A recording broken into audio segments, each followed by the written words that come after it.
KwaZulu-Natal to the Eastern Cape, where Premier Oscar Mabuyane has given an update on the province's efforts to combat the coronavirus. He says 466 deaths have been confirmed within a matter of 9 days. He sent condolences to all those who lost a loved one because of the virus. We enter this week with very heavy hearts, as we have lost 466 people in our province to COVID-19 in a space of 9 days. This is painful reality and experience to these families and to those of us who knew each of those we have lost to this virus since March. Once again, we extend our deepest sympathies and heartfelt condolences to the families of the deceased, and we wish them strength in this difficult period. The passing of 466 fellow citizens takes the COVID-19 fatalities in our province to 2,255. Age, comorbidities in diabetes, hypertension, HIV, asthma, cardiac diseases, cancer, and obesity all contribute to this sharp rise in our mortality rate. Mabuyane also says 85 healthcare workers have succumbed to COVID-19 in the province. Among the deceased are 85 healthcare workers who have been on the front line saving the lives of our people in our healthcare facilities.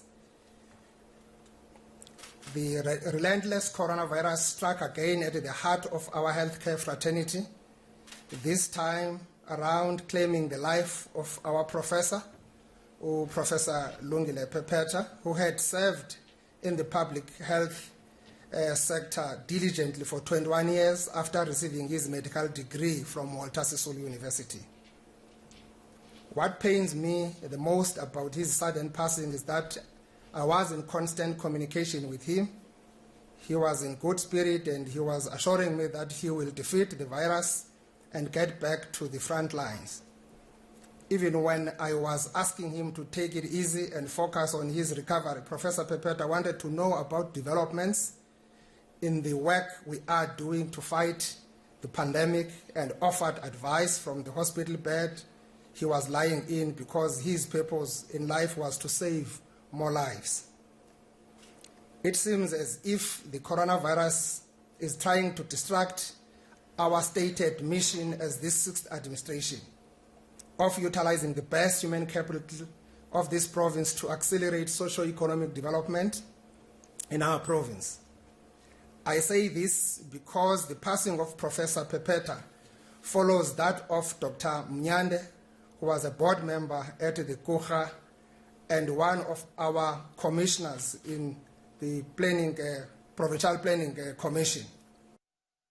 The Premier also telling us that the province will be publishing the names of companies that benefited from PPE procurement and essential supply contracts. This is to ensure governance processes are transparent and to help root out corruption.